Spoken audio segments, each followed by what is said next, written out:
नमस्कार स्वामी भक्तांनो, स्वागत आहे तुमचं पुन्हा एका नवीन व्हिडिओमध्ये. जय जय श्री स्वामी समर्थ.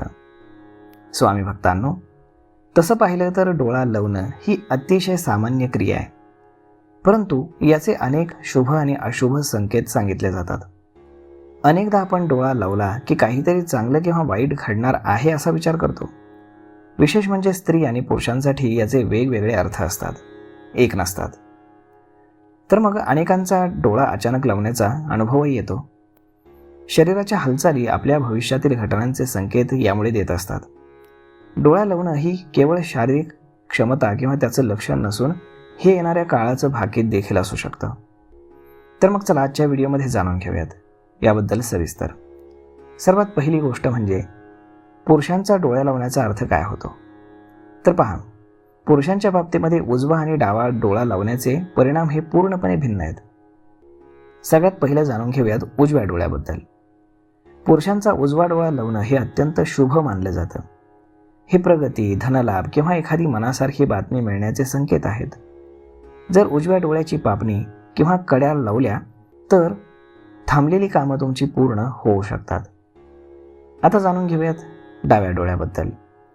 पुरुषांचा डावा डोळा लावणं हे सहसा अशुभ मानलं जातं आणि हे भविष्यातील एखादं संकट, विनाकारण होणारा खर्च किंवा कामामध्ये येणाऱ्या अडथळ्यांचे प्रतीक असू शकतात. आता जाणून घेऊयात की स्त्रियांसाठी डोळा लावण्याचे काय अर्थ आहेत. स्त्रियांच्या बाबतीमध्ये हे नियम पुरुषांच्या अगदी उलटे लागतात. तर सर्वात आधी जाणून घेऊयात डाव्या डोळ्याबद्दल. स्त्रियांचा डावा डोळा लावणं ही अतिशय शुभ घटना मानली जाते. हे स्त्रीला मिळणारा मान, सन्मान, दागिन्यांची प्राप्ती किंवा कुटुंबामध्ये आनंदाची बातमी येण्याचं लक्षण आहे. आता जाणून घेऊयात की उजव्या डोळ्याबद्दल. स्त्रियांचा उजवा डोळा लावणं हे अशुभ मानलं जातं. यामुळे एखाद्या कामामध्ये अपयश येणं किंवा मानसिक चिंता वाढण्याची शक्यता देखील असते.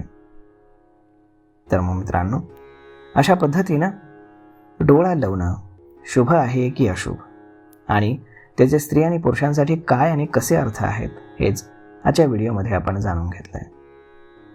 तर मग मित्रांनो, हा व्हिडिओ, ही माहिती तुम्हाला कशी वाटली हे तुम्ही आम्हाला कमेंट करून नक्कीच सांगा.